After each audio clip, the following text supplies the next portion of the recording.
কথায় আছে যে জীবনে কিছু শুরু করার আগে স্বপ্ন দেখা অত্যন্ত গুরুত্বপূর্ণ, আর এটা 100% সত্যিও।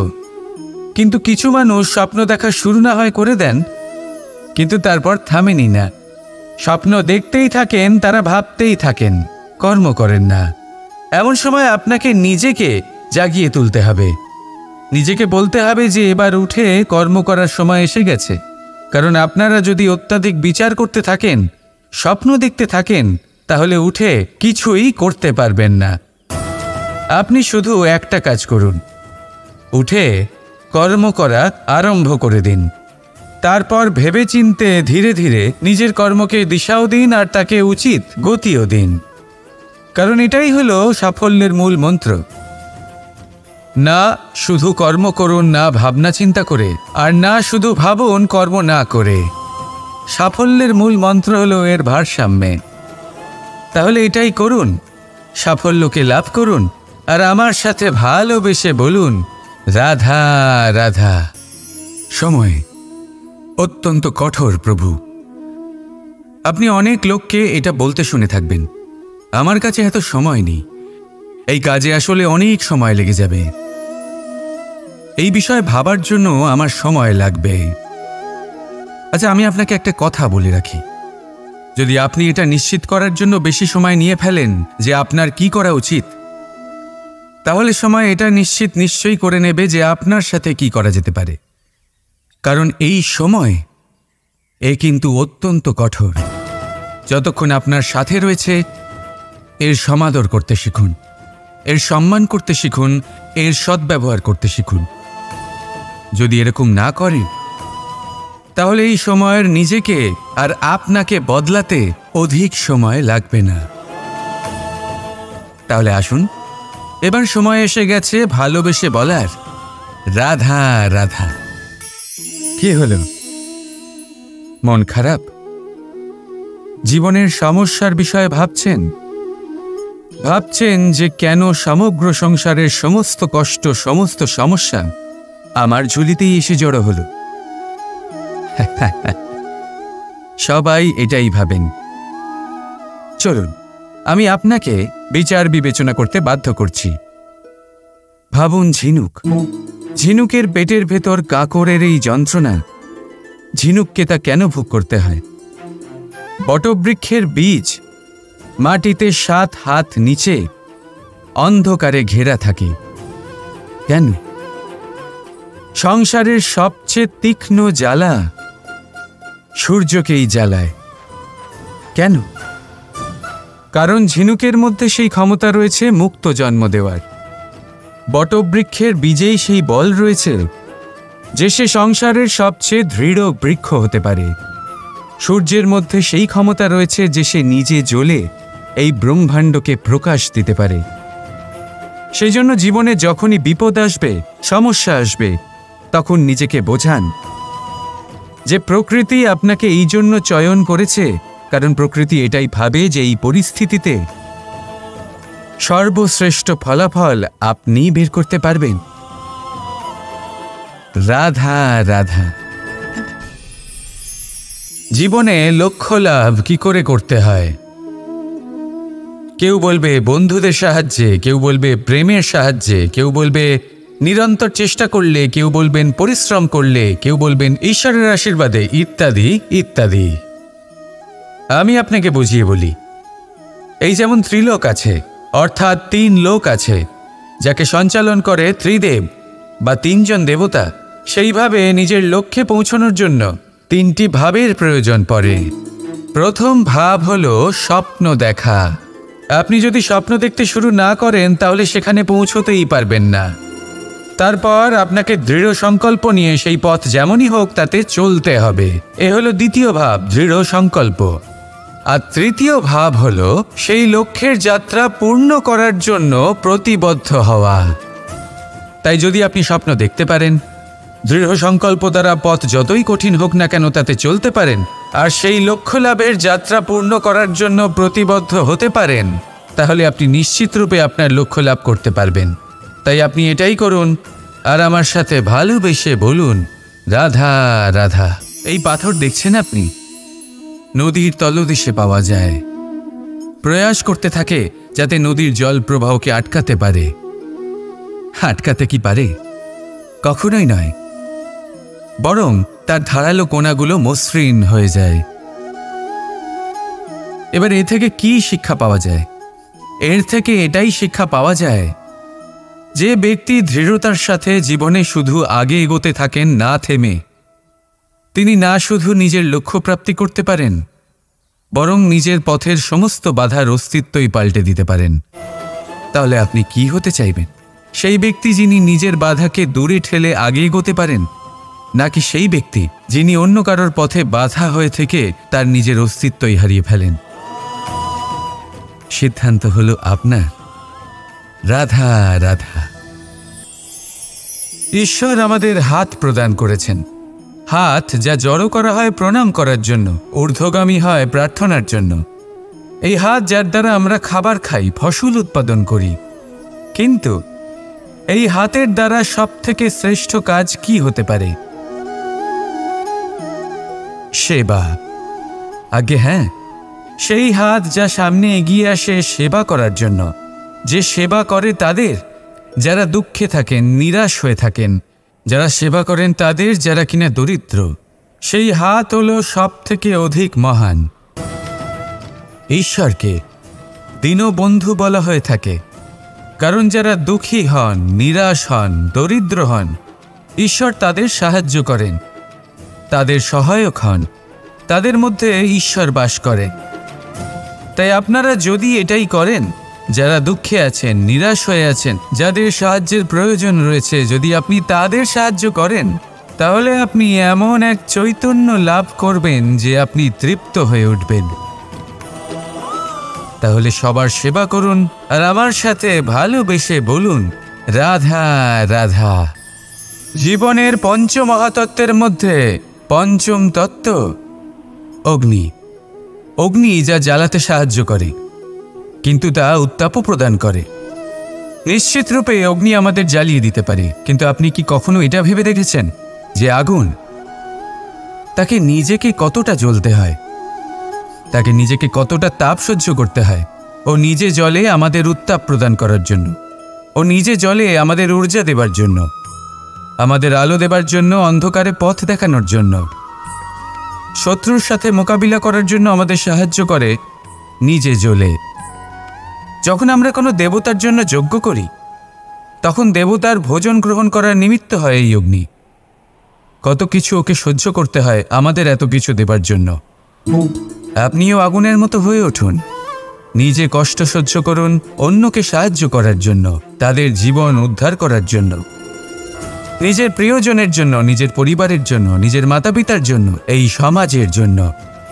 নিজে কষ্ট সহ্য করুন, প্রকাশের কেন্দ্রবিন্দু হয়ে উঠুন আর সকলকে পথ প্রদর্শন করুন, সবাইকে পথ দেখান। যেদিন আপনি আগুনের মতো হয়ে উঠবেন, সেই দিন ঠিক যেমন অগ্নিকে পুজো করা হয়, আপনিও সেইভাবে পূজনীয় হয়ে উঠবেন। যেমন সকল শুভকর্মে, সকল যজ্ঞে, সকল পুজোতে অগ্নিকে স্মরণ করা হয়, সেইভাবেই সকল শুভকর্মে আপনাকেও স্মরণ করা হবে। আর যেদিন আপনি এরকম হয়ে উঠবেন, সেই দিন জীবনের বাস্তব মর্ম কি আপনি তা বুঝতে পারবেন। তাহলে আসুন আর আমার সাথে ভালোবেসে বলুন, রাধা রাধা। পিতা আর পুত্রের সম্পর্ক অত্যন্ত মধুর হয়ে থাকে। পিতা স্বপ্ন দেখেন, তাকে পূর্ণ করার সকল সম্ভাব্য চেষ্টা করেন, কিন্তু তাও অনেক সময় ওনার স্বপ্ন অপূর্ণ থেকে যায়। তখন পিতা ভাবেন যে স্বপ্ন উনি পূর্ণ করতে পারেননি, ওনার সন্তান তা অবশ্যই পূরণ করবে। যে স্থানে উনি কখনো পৌঁছতে পারেননি, সেই স্থানে ওনার পুত্র অবশ্যই পৌঁছবে। পিতা নিজের সন্তানের ভবিষ্যৎ নিয়ে সেই স্বপ্ন দেখেন, আর যখন সেই সন্তান সামনে এগোতে থাকে, তখন তার দুঃখ হয় না, বরং গর্ব হয়। ওনার ভালো লাগে এটা দেখে যে ওনার সন্তান অনেক উন্নতি করছে। কিন্তু যখন সন্তান নিজের অভিভাবকের শক্তি দেখে, তার যশ দেখে হিংসা করতে থাকে, সমস্যা সেইখানেই শুরু হয়। সেই জন্য সকল সন্তানকে এটা মনে রাখতে হবে, দেখুন, পুত্র হবার সুবাদে এক সন্তান হবার সুবাদে এটা হলো আপনার অধিকার যে আপনি আপনার পিতার থেকে বেশি উন্নতি করবেন। আপনার পিতাও এটাই চান, কিন্তু সুস্থভাবে এটা করুন। একটা রেখা টেনে নিন যাতে আপনি তাতে এগোতে পারেন আর আপনার পিতার তাতে গর্ববোধ হয়, আর সেই বিষয়ে দুঃখ না হয় যে আমার সন্তান আমাকেই ছোট করার চেষ্টা করছে। ইতিহাস সাক্ষী রয়েছে, যে মানুষ অন্য কাউকে ছোট করার চেষ্টা করেছেন সেই মানুষই ছোট হয়ে গেছেন। আর আমার মনে হয় না আপনি এটা চান, কারণ কোনো একদিন আপনিও কারোর পিতা হবেন। আসুন আমার সাথে ভালোবেসে বলুন, রাধা রাধা। করুণা, করুণা সেই অনুভূতি যার থেকে সংসারের সমস্ত অনুভূতির জন্ম হয়। আর এই সমগ্র সংসার মায়ের থেকে জন্ম নেয়। মাই সেই ব্যক্তি যিনি করুণার সাগর। সন্তানকে দেখেই উনি বুঝে যান যে তার বিড়ম্বনা কিসের, তার কিসের প্রয়োজন। সন্তানের চোখে যদি উনি জল দেখেন, সেটা দেখেই উনি বুঝে যান যে সন্তানের শরীরের কোন অংশে সে আঘাত পেয়েছে। সন্তানের কিছু না বলা সত্ত্বেও মা বুঝে যান যে আজ আহারে সন্তান কি খেতে চায়। ইনি হলেন মা। মা করুণার সবথেকে বড় রূপ। আর আজকের যুগে মানুষেরা জীবনে একটু এগিয়ে গেলেই মাকে পেছনেই ফেলে আসে, মাকে ভুলেই যায় তারা।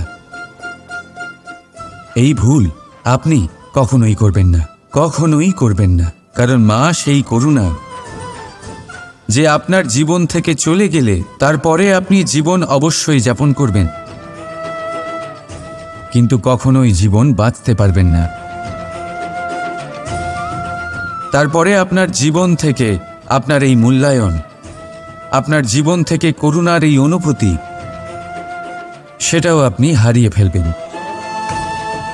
আপনার মা সব থেকে গুরুত্বপূর্ণ। যদি মাকে হারিয়ে ফেলেন তাহলে বুঝবেন সব হারিয়ে ফেলেছেন।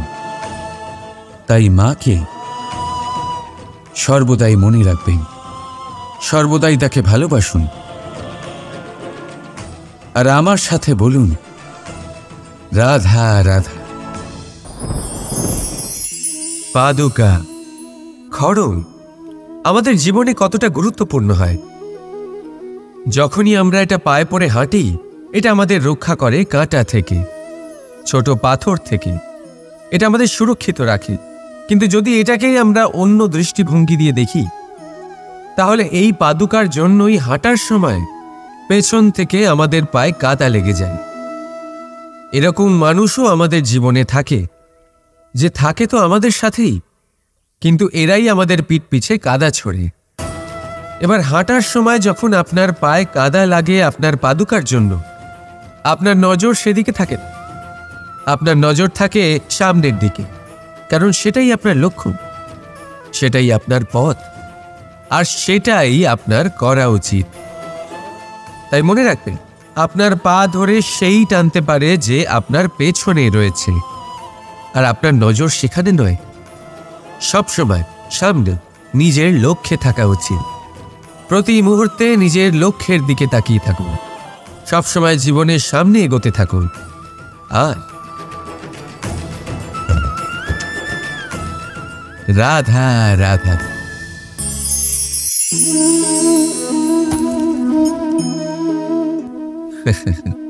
আপনি কি কখনো কোনো গাছের গায়ে পাথর ছুঁড়ে মেরেছেন? আজ না হোক ছোটবেলায় কখনো না কখনো নিশ্চয়ই ছুঁড়েছেন। এখনো বাচ্চারা সেটাই করে থাকে। কিন্তু আপনি কি কখনো ভেবে দেখেছেন যে কেন সেই গাছের ওপরই পাথর ছুঁড়ে মারা হয় যাতে ফল থাকে? কোনো সাধারণ বা ফলবিহীন গাছের ওপর এত পাথর কেন ছোড়া হয় না? কারণ খুবই সহজ, আমরা ফল খেতে চাই, আর সেটা পারার জন্য আমরা পাথর ছুঁড়ে সেগুলিকে প্রাপ্ত করার চেষ্টা করি। আর অন্যদিকে সেই গাছ এই পাথরের রূপে বিরোধিতা সহ্য করে, তবুও সেখানেই দাঁড়িয়ে থাকে যেখানে তার অবস্থান। সেই ফল আমাদের দিতে থাকে যা সর্বদা আমাদের দিয়ে এসেছে, আর সেই জন্যই সে আমাদের কাছে মূল্যবান। তাই মনে রাখবি, আপনার জীবনেও এরকম অনেক মানুষ আসবেন বা হয়তো এখনই আছে যারা আপনার বিরোধিতা করেন, যারা আপনার জীবনে সংকট ডেকে আনে, আপনাকে দোষারোপ করেন, কিন্তু আপনার নজর সেদিকে থাকা উচিত নয়। তাই একটা গুরুত্বপূর্ণ সত্য সবসময় মনে রাখবেন, সেই গাছের ওপরেই পাথর এসে পড়ে যে ফল ধারণ করে, যে মূল্যবান হয়। রাধা রাধা। শব্দ, এই শব্দ কি? ফুসফুস থেকে নির্গত বায়ু যা কণ্ঠের সাথে ঘর্ষণে কম্পনে পরিবর্তিত হয়, এই কি শব্দ? না, শব্দ হলো নাদ, শব্দ হলো ব্রহ্ম। এই শব্দ অত্যাধিক শক্তিশালী। এই শব্দতে এত শক্তি থাকে এই সংসারকে বদলে দিতে পারে। আপনার শব্দ বীজের ন্যায় হয়, কারোর মনে কাঁটাও উৎপন্ন করতে পারে, আবার পুষ্পও উৎপন্ন করতে পারে। যদি কোনো ব্যক্তি নিরাশ হন, নিজের জীবনের সবথেকে কঠিন সময় পার করছেন, তাকে প্রেরণার দুটি শব্দ বলে দিলেই সে অসম্ভব থেকে অসম্ভবকারী কার্য করে দেবে। যেমন জাম্ববানের প্রেরণার দ্বারা বীর হনুমান সাগর পার করেছিলেন। আর যদি কেউ উৎসাহী হন, তার উৎসাহ কম করার জন্য বলা দুটি শব্দ তাকে তার পতনের দিকে নিজে থেকেই নিয়ে যেতে পারে। তাই এই শব্দের মাহাত্ম্য বুঝুন, শব্দের শক্তিকে বুঝুন, আর আমার সাথে ভালোবেসে বলুন রাধা রাধা। ফাগুন পূর্ণিমাতে পালন করা হয় এই বিশেষ উৎসব, যার নাম শুনতেই রঙের কথা মনে পড়ে, মন উচ্ছ্বসিত হয়ে ওঠে। এই উৎসবের নাম হল দোল। এমন কি বিশেষ রয়েছে এই উৎসবে যা অন্য কোনো উৎসবে নেই? ত্যাগ। নতুন কোনো রঙকে আপন করে নিতে গেলে পুরনো রঙকে ত্যাগ করে দিতে হয়। সাতরঙা হওয়ার জন্য সাদা কাপড়কেও নিজের উপর নতুন রং ধারণ করতে হয়। আর এই ত্যাগ একেবারেই সরল নয়। সেই জন্যই তো রং খেলার পূর্বে আমরা হোলিকা দহন করি। হোলিকার অন্ত হল, আর প্রহ্লাদ বেঁচে গেল।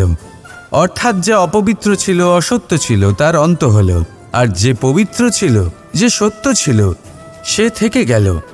এইভাবে আপনিও আপনার মনের মধ্যে যত বিকার রয়েছে, যে বিকারের বোঝা আপনি বয়ে নিয়ে চলেন, সেই ভার হোলিকা দহনে ভস্ম করে দিন।